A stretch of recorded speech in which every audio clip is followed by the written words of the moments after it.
Good morning and welcome. My name is Myron Belkine. I'm an adjunct professor at the George Washington University School of Media and Public Affairs, a former international bureau chief for the Associated Press, and the 107th president of the National Press Club.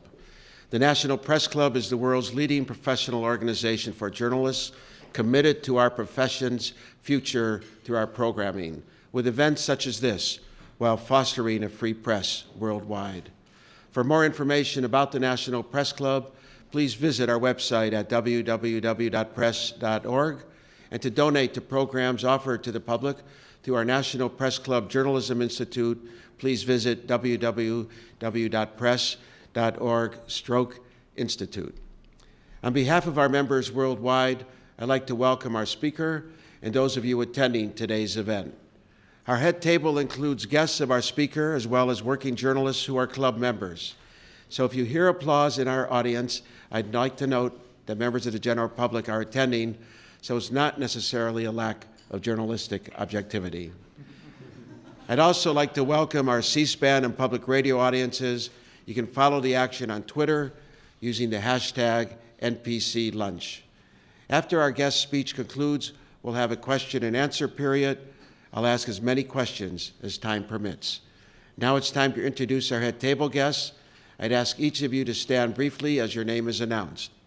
From your right, from the audience's right, Patrick Host, Air Force reporter, Defense Daily. Yasmin El Sabawi, Washington correspondent for the Kuwait News Agency. Jean Tai, friend of the speaker from the Fort Mayor Chapel and a press club member. Isaac Bell, aide-de-camp to the Chief of Staff. Mark Shantz, senior editor, Air Force Magazine. Lieutenant General James Jackson, Chief of the Air Force Reserve and guest of our speaker. Jerry Zaremski, the Washington Bureau Chief of the Buffalo News, chairman of the NPC Speakers Committee, and a past National Press Club president.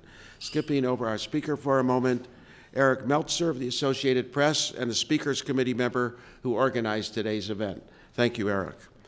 Lieutenant General Stanley Clark, Director of the Air National Guard and guest of our speaker. Paul Shinkman, National Security Reporter of U.S. News and World Report. Kevin Wensing of Wensing Enterprises, and Jonathan Booth, Air Force veteran, member of the National Press Club's American Legion Post 20, and the commander of the D.C. Department of the American Legion.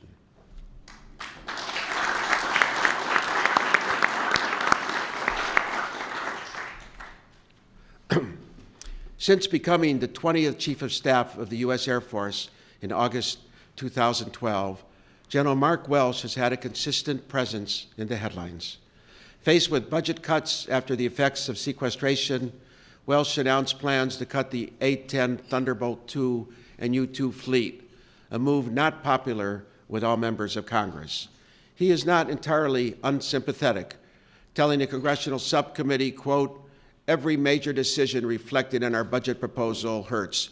Each of them reduces capability that our combatant commanders would love to have and believe they need. There are no more easy cuts." If a planned A-10 combat jet retirement isn't allowed to go through, the entire B-1B Lancer bomber fleet and 350 F-16 fighter jets may face the chopping block, according to a top budget official. But cutting any F-16s isn't a move the general says he wants to make. Welsh also generated headlines a year ago when he blamed his sexual assault activity in the military on the hookup culture among young people. Nevertheless, he and the Secretary of the Air Force created a special counseling program for victims of sexual abuse. Since its implementation earlier this year, there has been a 33% increase in assault reports and prosecution. Before his appointment, Welsh was commander of U.S. Air Force forces in Europe and oversaw the operations of the Air Force Base in Ramstein, Germany. Please join me in welcoming to the National Press Club U.S. Air Force Chief of Staff General Mark Welsh, who will talk about the future of the Air Force with continued budget constraints and the latest on the battle to combat sexual abuse.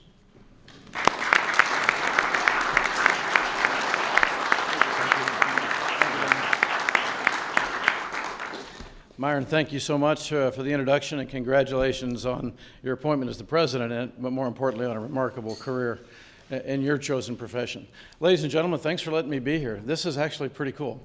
I get to do a lot of stuff in this job that I still feel like a little kid when I get to do it, and I'm at the National Press Club. Pretty amazing. You guys have kings and queens and heads of state and movie stars and sports icons and kingpins of the financial world, and you picked the wrong morning to come. Because you get me and JJ and Sid today. Let me thank them for being here. J.J. Jackson, Chief of the Air Force Reserve, and Sid Clark, the Director of the Air National Guard, have been tremendous partners for me in this job, along with General Frank Grass, who's the Chief of the National Guard Bureau. One of the things we've worked very hard at over the last year is our bringing our total force together in a way that reflects how well they fight together at the front end of our business. We'll continue that effort. It's just a way we have to do business, but it wouldn't be possible without their help and support, and that's why I asked them to join me today, and we'd be glad to talk about that later if you'd like to. This is a fascinating time to be in the U.S. military, actually, and it's a great time to be an American airman, and it is always a privilege to be the Chief of Staff of the United States Air Force, no matter what's happening around you.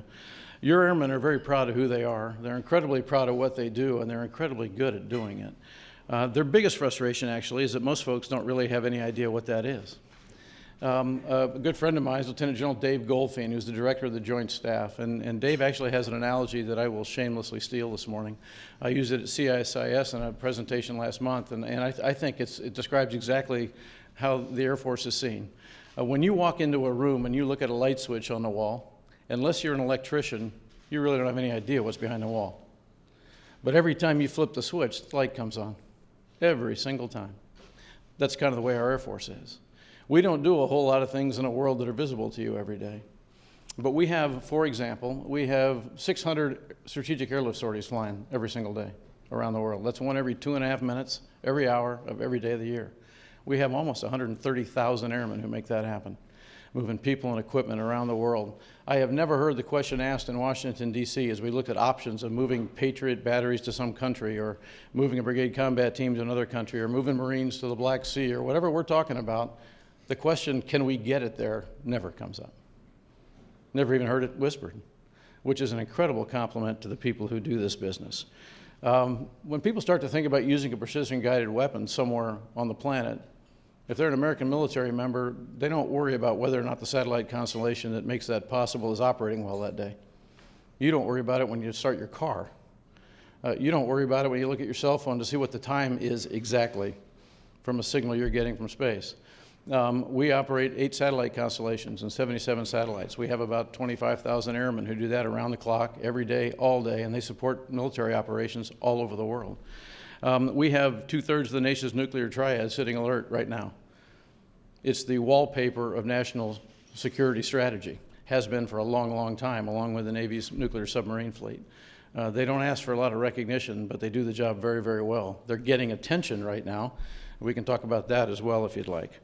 When we decide to send a B-1 from the American Midwest to Libya to kick off Operation Odyssey Dawn and drop 16 joint direct attack munitions onto every shelter on an airfield in one pass, and then land somewhere on the other side of the globe, refuel, rearm, and hit another base coming back home, a second target set, nobody really asks, how do you do that? That question doesn't come up.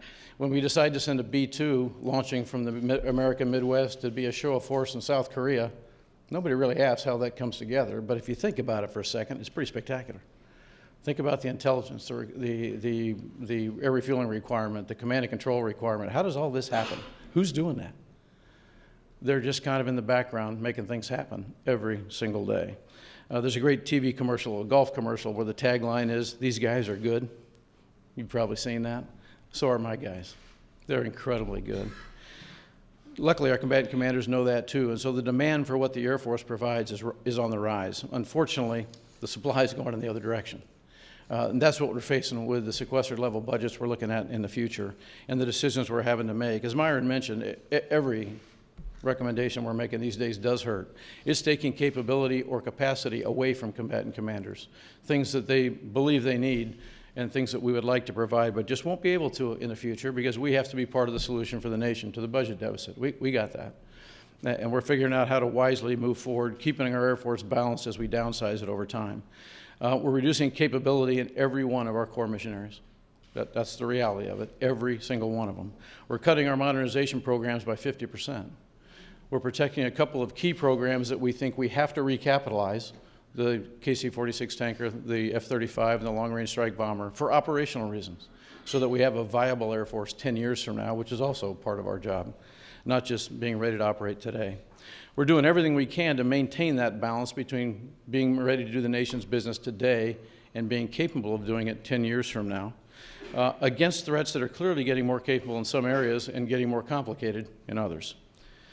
Even with the balanced budget agreement, it's important to remember that the reason this seems so dramatic to people is that 3 years ago in FY12, if I just pick a year out, the projected budget for FY15 for the Air Force was $20 billion higher than we actually have in our budget. That's about 20% of our overall budget. And so changing from a plan even 3 years ago that had projected funding and training and force structure at that level to one that is going to be $20 billion a year lower from here forward is a significant adjustment. That's why the changes seem so dramatic. But if they're not done, it'll get worse in the future. It's hard to make a $20 billion reduction per year without making some significant change. And so trimming around the edges as we put together our budget proposal just wasn't going to work. We had to look at some pretty dramatic things. Myron mentioned the A-10 fleet. One of those dramatic things was cutting fleets of aircraft. So let me tell you why we ultimately decided to recommend that fleet, since it's come up already. The decision has come under fire from several sectors, but there's a logical reason we got to that point. Let me briefly explain it to you. We have 5 mission areas in our Air Force, just 5. We've done the same 5 core missions since 1947 when we became an independent service. We've added space superiority in as part of the first one. That's the only new thing. The way we do them has changed. Do these missions has changed.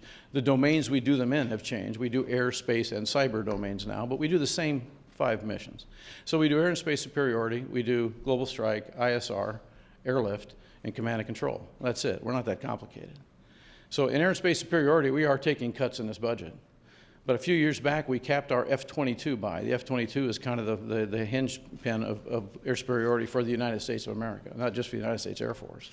Air superiority is foundational to the way we fight wars as an American military. Without it, you can't maneuver on the ground, you can't maneuver at sea, you have to have it. And all of our warfighters know that. And so only one service can provide a theater's worth of air superiority. Only one has the capacity, the command and control capability to be able to do this. When we capped the buy of F-22s, it meant that we had to support them with some other kind of airplane to provide a theater's worth of air superiority. And for the near term, until the F-35 is on board and able to assist, it's the F-15C. Now, we are cutting F-15s out of our fleet this year as part of the budget cuts. But we can't eliminate the entire fleet of aircraft, or we can't do the air superiority mission, and our combatant commanders won't accept that. So cuts, but you can't cut a fleet there. And fleets let you save big money. You get rid of logistical infrastructure and all the back supply channels, all those things that cost a whole lot of money. So if you can't do that at air superiority, maybe it's ISR that we could eliminate fleets of airplanes with, because we have fleets there too. But if you ask the combatant commanders, their number one shortfall, year after year after year, is ISR capability. We are already taking ISR capability in this budget. We're cutting every mission area, but they would not support us cutting any more than we already have projected. So maybe we could take it out of global mobility, cut our airlift fleets. Well, we talked about that. I talked to Ray Odierno, Chief of Staff of the Army, and said, okay, we're getting smaller. You're going to get smaller as well. Can we cut our airlift fleet more than we've planned to kind of align with that force size for you? And he said, we're going to be smaller. We need to be more flexible. We need to be more agile. No, I wouldn't support you cutting the airlift fleet. Okay. So we can't cut the airlift fleet. What about the tanker fleet? Well, we looked at that. We looked at cutting the KC-10 fleet, looked at the impact that would have on the operational scenarios that we face. We looked at cutting an equivalent number or an equivalent amount of money from the KC-135 fleet. It would take about 3 times as many KC-135s as the savings as the number of KC-10s to get the same savings, because you can't get rid of the logistical infrastructure behind it if you don't take the whole fleet. In the analysis, it showed us that you could get rid of the KC-10 fleet. It would be less impactful than getting rid of the KC-135s, because if you take 3 times as many KC-135s, you flat can't do the job anymore. Without the KC-10s, you could, but it would be ugly, and you would not have any flexibility whatsoever. We finally decided the impact of that was just too big on all the services and the combatant commanders compared to other options that we looked at. So airlift wasn't a good place to go. So command and control, maybe we can cut systems there. The only service that can do command and control on a theater scale is the Air Force. Missile defense, air operations, ISR activity, whatever it might be, nobody supports cutting that further. So we're down to the strike platforms. We don't control the policy on the nuclear business, so going after nuclear platforms is not part of our purview. We need about 80 to 100 bombers to do nuclear deterrence and to do any predictable, expected campaign kind of flying with a bomber fleet in a large conflict, which I hope we never have to do. But if we have one, you better have 80 to 100 bombers or you can't do them both. That's about how many we have today. And they're aging, but we got the right number. We can't go smaller. Our number of squadrons is below our standing requirement today. So now you go into the tactical strike platforms, the B-1, the A-10, the F-15E, the F-16. We looked at the A-10 fleet because we can save $4.2 billion by divesting the A-10 fleet, not because we want to divest the A-10 fleet. But if we save $4.2 billion, we also looked at saving $4.2 billion by cutting F-16s out of the fleet. It would take about 363 F-16s to do that. That's 14 squadrons F-16s. We could cut the F-15E fleet. We could cut the entire B-1 fleet. We could push F-35s outside the future years defense plan and buy them later, which drives costs in lots of other areas, by the way. But we could do that. And we could just ground a whole bunch of squadrons today and make it look like last year on our flight lines with airplanes parked and nobody flying them. So we looked at all those options. We took each one independently and we ran it through an operational analysis, a very detailed operational analysis with the tools we use for all our typical war planning in the Department of Defense against the standard DoD scenarios. And we came very clearly to the conclusion that of all those horrible options, the least operationally impactful was to divest the A-10 fleet. That's how we got there. It's not emotional, it's logical, it's analytical, it makes eminent sense from a military perspective if you have to make these kind of cuts. Nobody likes it. Not me, nobody. But we've also worked very hard as part of that to put together transition plans for the units that are in those airplanes now.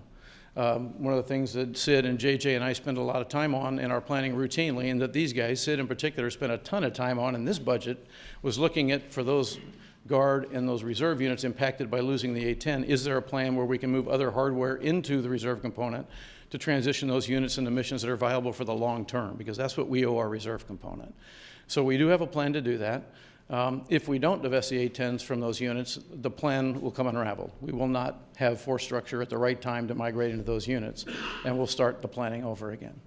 So everything in this entire chain of events is hard. The balance is pretty delicate. The cuts are real. The issues are serious, and they deserve serious consideration. So let me stop there, and I'll be glad to talk to you about any of those things. I'll be glad to talk to you about the budget further, about the total force integration. We can talk about sexual assault. We can talk about anything you'd like to talk about, and if I need help, I'll call on Sid and JJ, who are smarter and much better looking. Thank you again for the opportunity to be here.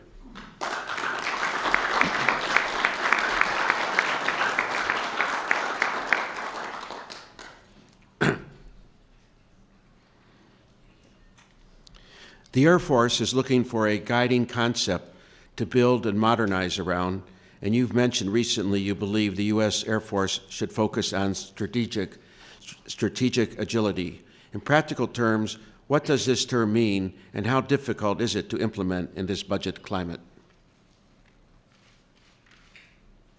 Thanks, Myron. The concept's actually pretty simple. It's just hard to get there. By strategic agility, I'm referring to agility of everything from thought to training, to education, to decision processes, to acquisition, and to operational activity. We have to change the way a little bit that we do everything in order to get to this point, and I think it's a long-term journey. Now, all of you know that we have a lot of processes inside the department, inside the government, that none of us would consider agile. But if we look forward, if we try and solve this in a budget cycle, we can't do it. That's the difference. We really have to start by making a concerted effort to look at the long term as for the solution. We're trying to change the way we do strategic planning in the Air Force. We're standing up a strategic planning organization that will focus on strategic planning and on long-range resource planning. The idea is that we will have a living, breathing strategy document that has three pieces to it. The first one is the call to the future. It's the priorities for science and technology, for research and development, for development of new concepts, for human capital development, for new approaches to training and educating our people, so our people are capable of being strategically agile. There's also a 20-year piece of this strategy, which is a master plan, a single Air Force master plan. Right now we have 12 aligned under core function leads. The problem with that is you end up with 12 different plans for the Air Force. They compete in lots of ways, both overt and covert. And we need to bring that together into a single master plan where we can make the prioritization decisions as an institution that allow us to be realistic about funding going forward. That master plan will have a 20-year forward look. It'll be bounded by projections of resources. So if we expect the resources will be at this line, we are not going to build into the plan anything that will push us above that funding line. And if we add something in that drives us above the line, we take something out that keeps it balanced. And the third piece will be a 10-year balanced budget. We're going to balance it every year. And the first 5 years will become our future years defense plan. But we've got to stop pushing costs into the future and assuming money will fall from heaven, because that's not going to happen for the foreseeable future. We've just got to start balancing our books kind of like you do at home.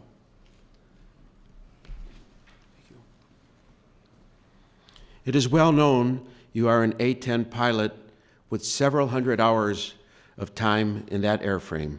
Has this impacted your response to calls for the A-10s to be replaced by the F-22 or the F-16? And is there any willingness on your part to try and keep at least a few of these aircraft around for specific close air support missions overseas? Yes, we looked at every option we could. Here's the problem. I mentioned that you don't make big savings unless you cut fleets. If we took, for example, the A-10s that have all been re-winged in the last few years, we put new wings on the airplane as part of the continuation of the aircraft. If we kept those aircraft, just those, and divested the rest of the fleet, we'd save $1 billion. Because it's all the infrastructure that drives the big cost. So the difference between $1 billion and $4.2 billion is significant. That pays for half our flying hour program each year, for example. And so we just decided not to do that because we can't find billions of dollars of savings in many places in this budget. This is not about the A-10 not being a great airplane, not doing great work. It's about where can we take operational risk going forward, where can we create savings, and how can we start transitioning the Air Force into thinking about the threat and the environment we will have to operate in 10 years from now. The A-10 will not be part of that solution in a high threat environment. And what the budget is doing to us, I mentioned we're cutting capability in every mission area, it's eliminating our ability to have airplanes, systems, people who only operate in a single environment. If the Air Force is prevented from cutting the A-10, what are its second and third options to achieve the same savings? Any of the options I mentioned before could happen. People are suggesting, for example, we could cut 363 F-16s. If we did that, the other missions the Air Force is accountable for, the major missions that we do in a theater of operations, and God forbid a big conflict, would be almost impossible to achieve because the A-10 can't do those missions. The F-16, the F-15E, the B-1s can do close air support. They've been doing it extensively alongside the A-10 in Afghanistan and Iraq for the last 8 to 10 years. Thousands and thousands and thousands of sorties, very successful sorties. The problem is that the A-10 can't do the jobs those airplanes can do on the rest of the battlefield. We save big lives on a battlefield as an Air Force by eliminating the enemy's will to continue the fight, by destroying their command and control networks, eliminating their ability to logistically reinforce the fight in the front lines, by keeping their reserve forces from moving forward to ever join the fight, by eliminating their second echelon and operational reserve so they never engage U.S. or coalition troops on the ground. That's how Air Forces save big lives on the battlefield. We also do it by providing the air superiority I mentioned, which gives our forces freedom to maneuver and freedom from attack. That's what Air Forces do in a significant way to shape a battlefield. Then we also do close air support. And we have a number of airplanes that can and do perform close air support very, very well. This year's fiscal 2015 budget, much like last year's, continues an interesting trend as far as aircraft procurement in the Department of Defense. The Navy is buying more aircraft than the U.S. Air Force, and the Army isn't far behind. The Air Force is retiring its force structure and not buying aircraft.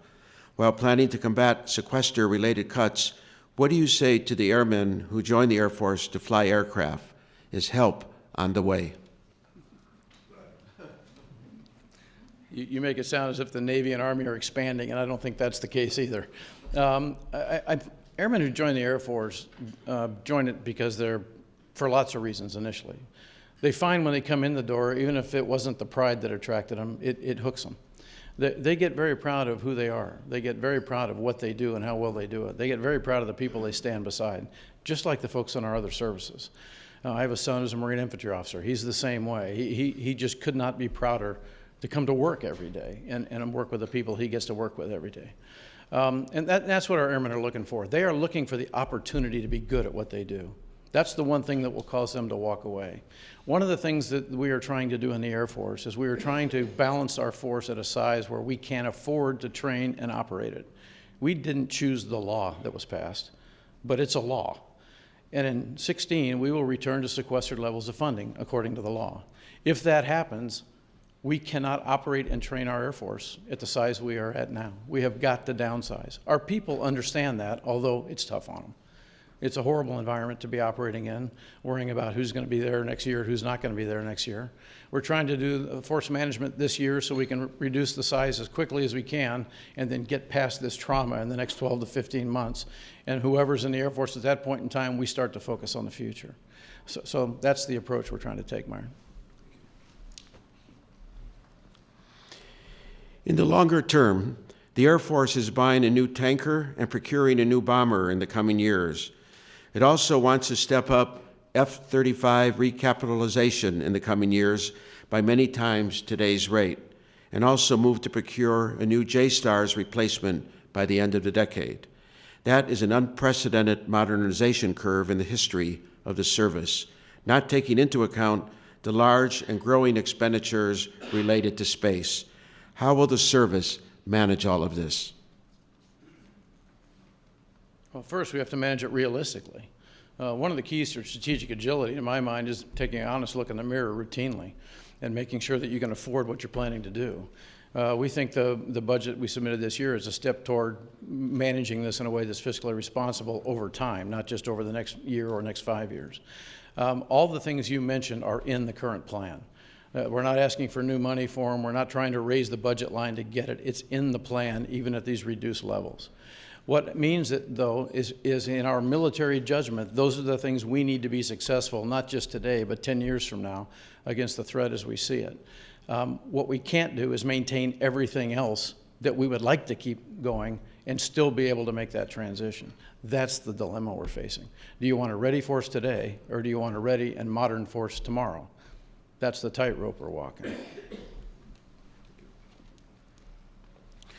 General Welsh, you've mentioned a few times the U.S. Air Force should begin looking at what it wants in a sixth-generation fighter, as in the successor to the F-22. What are the attributes of an aircraft like this, and is it really fair to call such an aircraft a fighter when it will likely be just as vital as an ISR and network asset beyond just a straightforward air superiority fighter? Maybe not, Myron. I don't even know that it's an airplane. What we have to start looking at is, what does air superiority look like 30 years from now? Let's go back to that strategic planning document and the call to the future. I don't know what it looks like, but we better start thinking about it, because it takes us a long time to deliver, because we don't have that strategic agility and acquisition so far. Not just in the Air Force, but in our government. And so we've got to start figuring out, what does air superiority mean, because it's still going to be required 30 years from now. And the Air Force is still going to be responsible for performing the mission and providing it for our combatant commanders. So if we don't start thinking about this at this point in time, I think we're being irresponsible. But I wouldn't try and characterize it or describe it, or I have no idea yet what it's going to look like, what it even is, whether it flies or whether it's a combination of things. Just don't know. Drones are an increasing part of the Air Force's mission, yet they are very controversial. What would you say to critics who argue that drones depersonalize killing? First of all, the remotely piloted aircraft that we fly, I'll get the party line in. Jerry told me I'd have this opportunity to mention that, we don't call them drones. We've got an awful lot of people behind these things, and the people who operate them are very proud of what they do, too. We don't have anything flying around deciding to fire weapons or drop weapons on something as a hunk of metal doing its thing. That's just not what happens. We have people in the loop at every level of the process of flying remotely piloted aircraft. About 97 to 98% of what we do with remotely piloted aircraft, maybe even higher during some time periods, is purely intelligence collection. Our RPA fleet is not a huge percentage of the United States Air Force. It's less than 10% of our aircraft today, and it's not going to dramatically change in the near future. There are an awful lot of things that you can't replace about the sensor Myron carries on his shoulders. We don't have the platform yet that can fly into a battle space and determine in about 2 seconds what his brain tells him is going on in the arena. And until we have that sensor, we will always have men and women in the battle space. And so we should look at how do we best use unmanned capability in ways where unmanned capability has the most effect. If you plan to collect intelligence over a particular area for long periods of time, then don't limit yourself by the human body in a cockpit. That's where remotely piloted aircraft have been used extensively up till this point. If you want to track things 24 hours a day, then remotely piloted aircraft work well for you. If you want to make quick decisions based on a picture of the battlefield, it's the wrong type of technology to use today. If you want to carry nuclear weapons, if you want to move your families around, I'm not sure I'm ready for a remotely piloted aircraft to do that yet. So the idea is, what does the technology allow you to do, and then what should you do? That's the debate we have internally on remotely piloted aircraft. Should they get bigger? Should they get smaller? What will technology and resources allow? Will help inform that. We will probably move more freight in the United States of America, not in the military side of the house, but in the commercial side of the house. When we do that, the ability to move things with remotely piloted aircraft will start to explode. That will change the game in the RPA business. Right now, we still can't fly multiple RPAs in the same airspace under FAA control, not just in the U.S., but also national airspace controls in other nations. Don't know how to track them, manage them, organize them, because they're all being operated independently by people in different locations. And so we've got to figure that out. The FAA is working with the military and with states to do that today in multiple locations around the United States. So this industry is going to grow. As the industry grows, it's important for the Air Force to be at the leading edge of the technology. That's what we do. We are founded on technology. We have people who are drawn to it. They understand it. They employ it incredibly well, and they're unbelievably innovative with it. And so that's what interests us most about the remotely piloted aircraft future. In the light of the recent GAO report on the mental health of drone operators who are overworked and have little access to psychologists, according to the report, how does the U.S. Air Force view the recommendations, and how will they be implemented? The GAO report actually is a great read because it describes it gives you a good picture of a community. Now, I think they covered 2006 to 2012, and so the information in there is a little bit dated. There have been some changes made during that time frame that are having an impact now.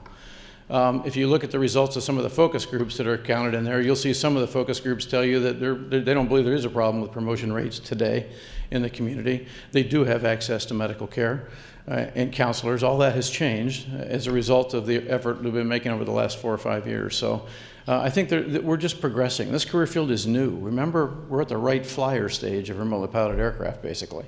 We're just getting started. And the rapid expansion between 2006 and 2000 today in the remotely piloted aircraft business as a result of the conflicts in Iraq and Afghanistan has been dramatic. We didn't have a community of people who were up and operating and fully mature in some other system, and then we just transitioned them to RPAs. We built this community on the fly. In 2008, we had, I believe there were 21 orbits of these RPAs and the people associated with them. Now we're approaching, the new target is 65. We hope to make that 55 instead to save a little money and reinvest in our other areas of the ISR fleet.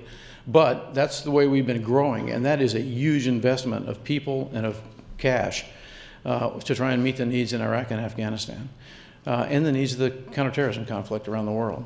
And so all that happened with a group of people who were stressed to begin with. They were under pressure from this rapid expansion. They were conducting combat operations. There was a lot of pressure on this community, and we have to make sure we're treating them the right way from here forward. So I think there's lots of good lessons learned in the GAO report.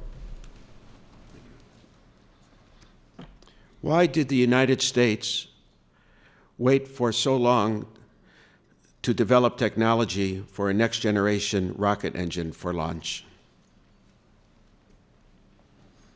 I think when we purchased the engines we're currently using for heavy launch, which is a real issue today, the Russian designed and built engines, the RD-180, I think it was a great product. It was a cost savings. It was an efficiency that we could gain by purchasing in mass, and they've been very, very successful. We can't afford to forget that. We just hit 100 straight national security space launches, which is a spectacular success story. And so one of the things we have to be very careful about in any decisions in the space launch arena is first do no harm. And make sure that as we transition in a smart, meaningful, dedicated kind of to detail way. And I think that clearly it's a good time to look at what is the future of heavy space launch and propulsion. We support fully the assessment that we're undergoing right now to try and determine the best way forward for that. I think the Air Force and the nation will be well served by this. With NASA's loss of the Shuttle program, how does America's smaller role in space affect the U.S. Air Force and its mission? Our mission hasn't been dramatically affected by the shuttle, NASA losing the shuttle mission. The things we do in and through space have not changed dramatically over the last 10 years. We've just gotten better at it. We've gotten a little more technically proficient. We're expanding our knowledge of the actual environment and looking at the missions required for the future. There is a change in technology in space that's going on. There's a change in capability by nations around the world, and it's going to be very important for the United States and the United States Air Force as part of that to keep up with that technology growth and, if possible, get ahead of it. As opposed to reacting to something that other nations do in space routinely with new technology development or new capabilities that are there, we should be trying to lead turn things. We should be trying to drive the activity instead of just being in a responsive mode, and that's what we've been trying to do. The costs of platforms that operate in space are growing just like costs of platforms that operate on sea and in the air, and we've got to factor that into looking to new ways to do business. The way we've been doing it is not going to continue to be the right way. And so this idea of miniaturized sensors, smaller packages moving into space, different types of orbits, different approaches, whether it's disaggregation or it's riding as passengers on commercial platforms, whatever it might be, we've got to be strategically agile enough to think of new ways of getting at an old problem. There's some things where we demand full security, full confidentiality, the ability to operate 100% of the time no matter what happens, but that doesn't have to be everything every day. And cost will drive us out of that mindset if nothing else does. So we need to get moving in that direction. And I think our folks in Air Force Space Command are doing that now.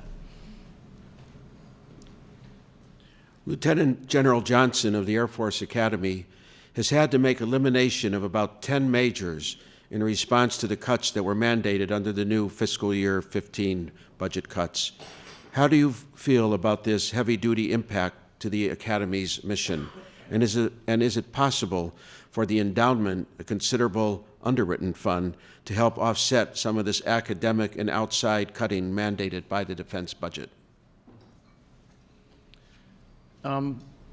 What General Johnson has done since she arrived at the Academy is she's taken a hard look at the Air Force Academy at what product it is designed to produce.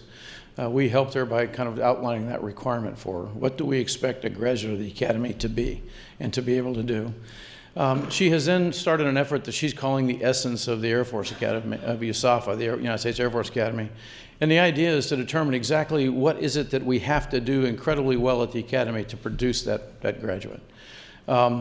Some of the major cuts you're talking about are an effort within the Academy to refocus their priorities and to focus resources on the things that mean the most in terms of that essence. The specific cuts were not directed by the Air Force or anyone else. And in fact, Michelle knows that there were resources available to help her if she needed them. But she's trying to manage her own funds and be part of the solution as well, which she believes is part of her responsibility as one of our commanders. And I completely agree with her. At every level of our Air Force, people are making these decisions. This is sequestration. We need to get used to it.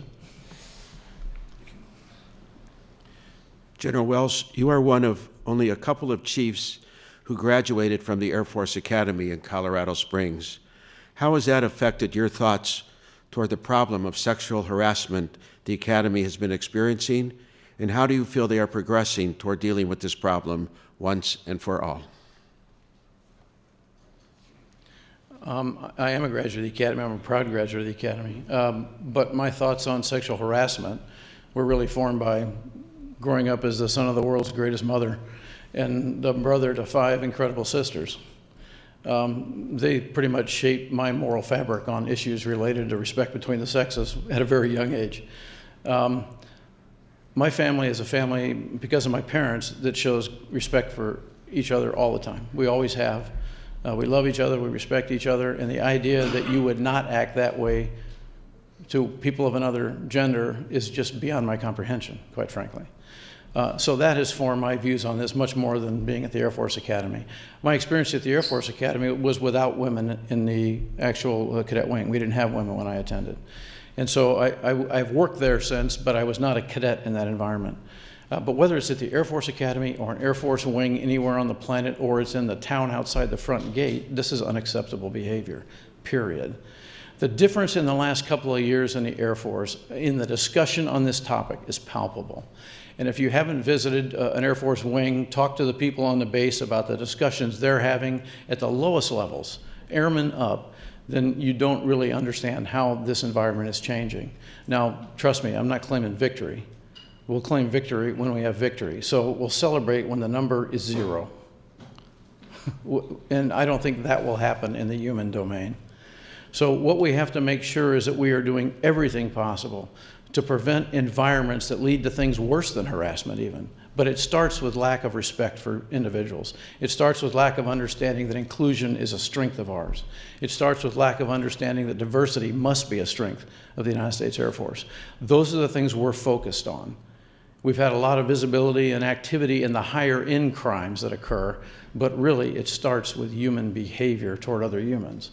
And we're spending a lot of time and energy on that, to include new training programs at the end of basic training, lots of education, and not all major Air Force programs. Some of it's just directed stuff where we're going to sit down and talk with 5 or 6 people, 30 minutes a month within your workspace, just to talk about what matters to you. What do our core values mean to you as an aircraft crew chief, or as a trainer, or as a classroom instructor, or as a finance officer? And get people to know each other. Every airman in our Air Force has a story. Every one of them. The ones wearing uniforms, the ones wearing coat and ties to work, and the stories are spectacular.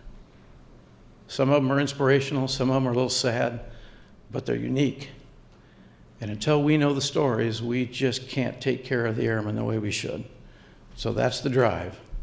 I tell everybody I meet in our Air Force, learn the stories.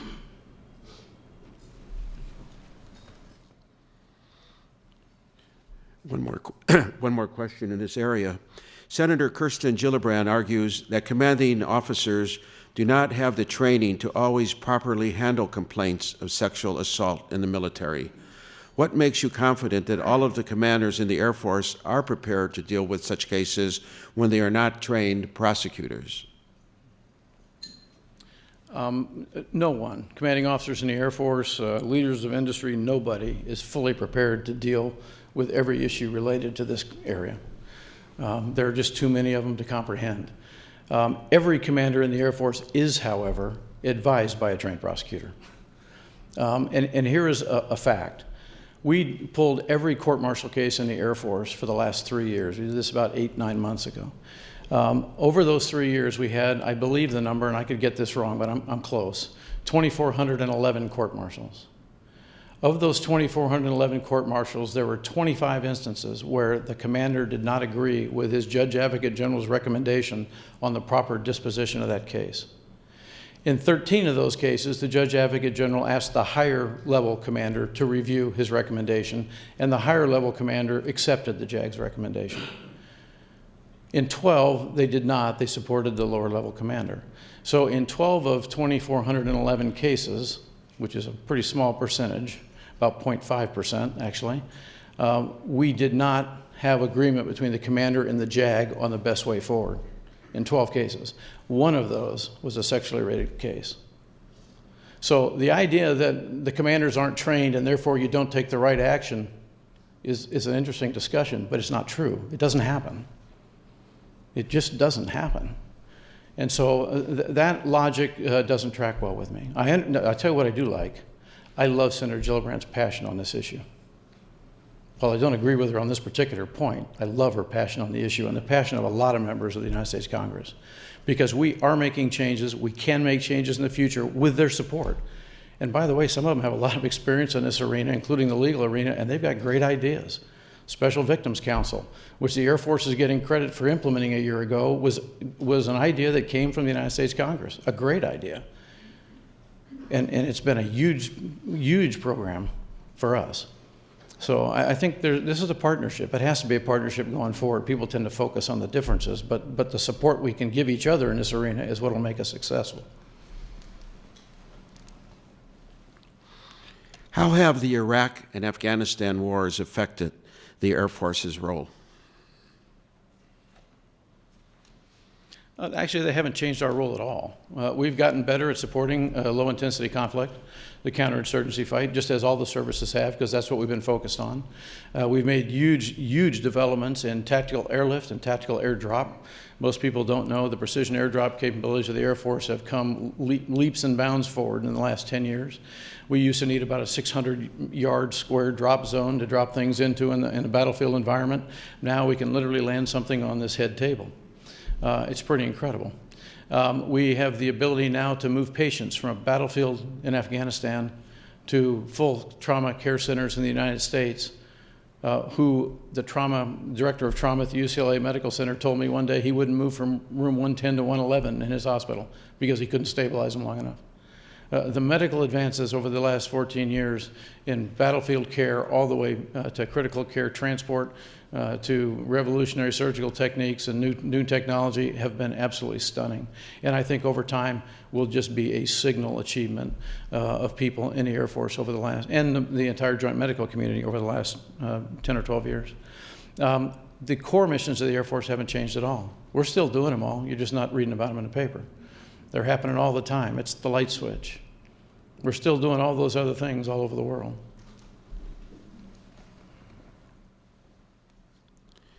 Put into scale, the Herculean effort put before the Air Force in drawing down from Afghanistan. What if there is a full withdrawal by the end of 2014? Does the current infrastructure there allow for this, or would you need to build it up? We have the ability to do the drawdown. The planning's been in place. General Joe Dunford's done a fantastic job, I believe, in putting together a transition plan that covers lots of different options. We have airmen in the middle of this retrograde plan, figuring out how to move key equipment out of the country, how to sort it in the country, where do you store it, where do you move it, how do you sell it if that's the game plan. We have an ability to surge airlift, both tactical and strategic airlift, under U.S. Transportation Command's leadership to move equipment and people rapidly. The big issue for the Air Force is, will we be allowed to continue training the Afghan Air Force? The aviation industry in Afghanistan is an opportunity for that country.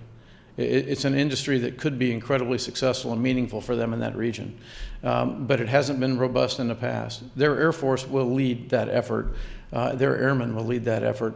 And if we have the chance to train them to a level where they can be a fully operating, sustainable Air Force over time, with the ability not just to fly airplanes, which they do very well, but to manage infrastructure and systems and logistical trains and those things, I think it helps the country's ability to develop an aviation industry over time. That's why we'd like to stay engaged. But if we come out by the end of this year, clearly that effort will not continue. Your biography does not mention any reference to your time serving under then CIA Director Leon Panetta. You served him during the raid on the bin Laden compound in Abbottabad, Pakistan. Do you recall any of the details as to how this raid was decided on and what the decision process was to keep the photos of bin Laden under the shroud of secrecy? I'm sure you brought the papers. No. In fact, I wasn't there when the raid occurred. I left a while before that.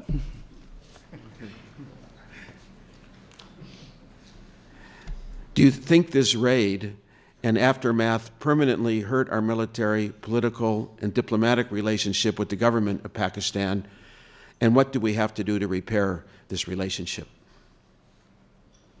Yeah, I'm just not in a position, Myron, to understand the damage to the relationship with the government of Pakistan. I'm really not in that information network right now.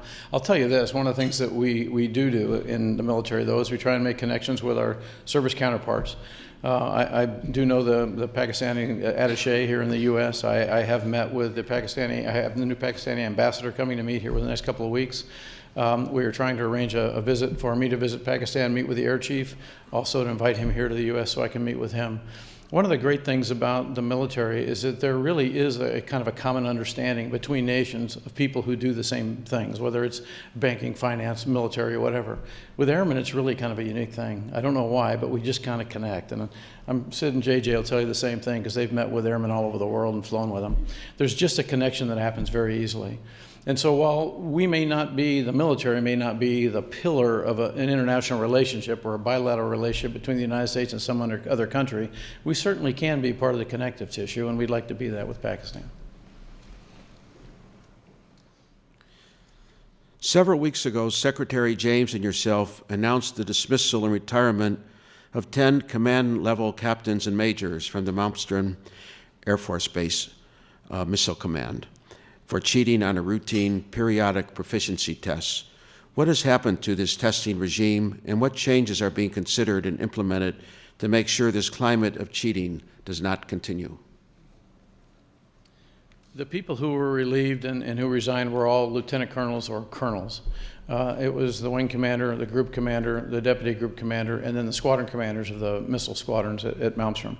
None of those people were actually involved in the cheating. The concern was that they didn't realize the cheating was occurring. Each of the squadrons had about 40% of their people involved in this, to include a large number of instructors on the base. So basically, the commander of 20th Air Force, General Jack Weinstein, lost confidence in his commanders to manage the environment and to create an environment that was required to be successful and to maintain all of our core values as they moved forward. And so the changes that have been implemented have actually been implemented at that level.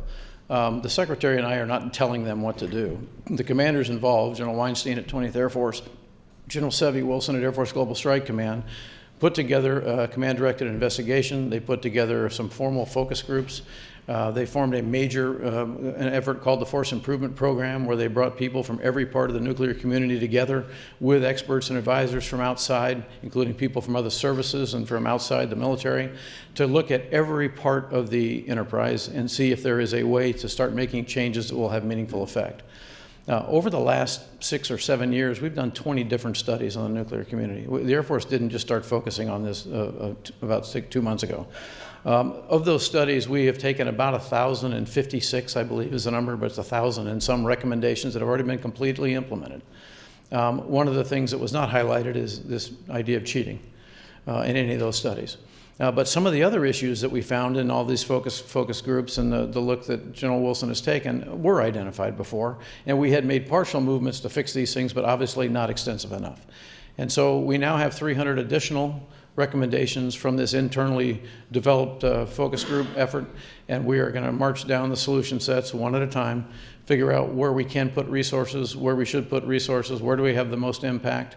A lot of the smaller things that are aggravating people, that have made them frustrated in the community, are already being changed. We're trying hard to eliminate an idea of you can never make a decision. Your most senior boss always has to be the one making the call. There are a lot of things we ought to be doing in that business at the lowest levels of authority, and we're trying to push it there. We've looked at the environment for training, for testing. As a small example, we have made the monthly test that the crew members take pass-fail. as opposed to scoring them, which was kind of the underlying concern of the crew members, is that if you don't score 100%, you're seen as not being competent enough to move on to other jobs. And so the only assessment your commander has of you is your test score every month, which is a pretty tough environment to be operating in. And so that's already been changed, and there'll be a lot more changes as we move through this. But the goal is to, number one, take that honest look in the mirror, admit where we are, and then let's change the game. Let's just change the game. Our people deserve better than that. The people who cheated, the people who were breaking the law, breaking our policy and rules intentionally, they don't have a future with us. That's not how we operate.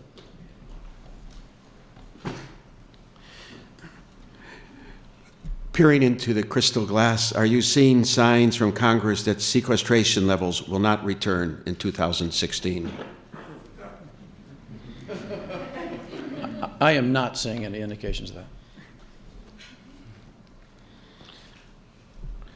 What is the Air Force's backup plan if it loses access to the GPS constellation?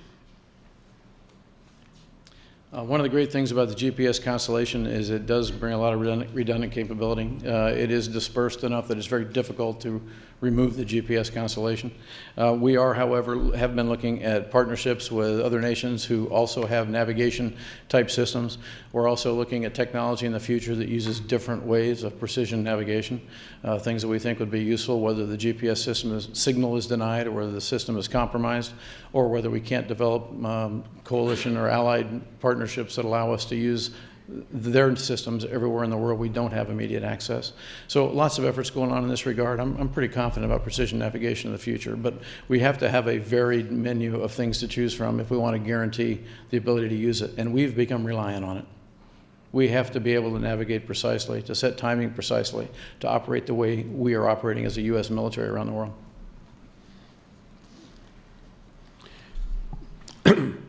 We are almost out of time, but before asking the last question, we have a couple of housekeeping matters to take care of. First of all, I'd like to remind you about our upcoming events and speakers. May 27th, Donald Trump, Chairman and President of the Trump Organization, and on May 28th, Ben Carson, neurosurgeon and author. Next, I'd like to present our guests with the traditional National Press Club mug. General, I don't think we could call it Air Force blue, but it is a pretty rich Nice blue. Thank you, Mark. Thank you so much. Thank you so much. Thank you I so appreciate much. Thank you, ladies. How about a round of applause for our speaker?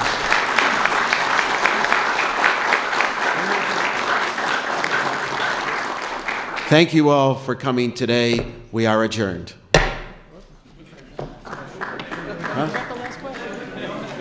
Excuse me, I thought we had a perfect breakfast, and I forgot the last question, which I'm sure the General will want to respond to. As an A-10 pilot, what's the most annoying thing about flying commercial? I better think about this one for a minute. You know, actually, there is nothing annoying about flying commercial. As I get older, the problem is it's just not as comfortable as it used to be. Thank you so much. Yes, sir. Thank you.